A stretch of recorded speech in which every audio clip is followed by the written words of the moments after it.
the Magician and Comedian of the Year, please welcome your host, Christopher James.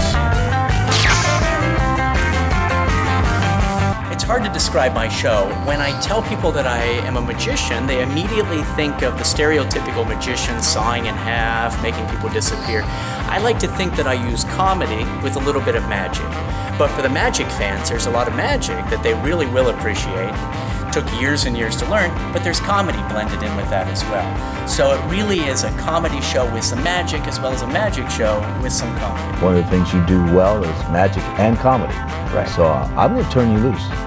You stand up before everybody, do you go into the audience, do you interact with people? Oh yeah, that's what makes my show very different. It's kind of hocus pocus for you to even be in town where you've been traveling so far, right? It's a comedy show and a magic show. There you go, yes. With my show, the audience doesn't just see the show, they actually are the show. No two performances are the same. I get a lot of repeat people that come to our venue over and over again. I could not stop watching. I feel like I forget. Oh yes, before I forget, I wanted to tell you, stop out and pick up her CD after the show. My show uses a lot of audience participation. For example, you never know what's going to happen. It depends on the audience's mood, who shows up to the show, the type of venue that I have. There's a lot of running jokes, there's a lot of references that you can't really convey on a videotape or a demo reel.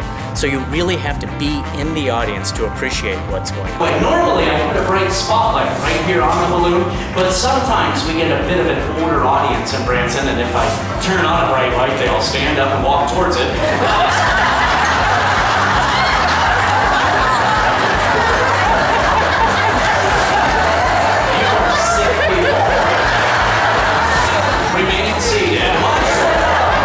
Of course, I want to leave the audience laughing, but I also want them to think a little bit.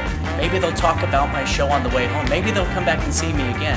The nice thing about my performance is it's different every single show. And through is a drum roll, and you count to 3, then you take your photo. Here we go, everybody. 1, 2, 3. See, that is an illusion right there. And that is a pain in the neck.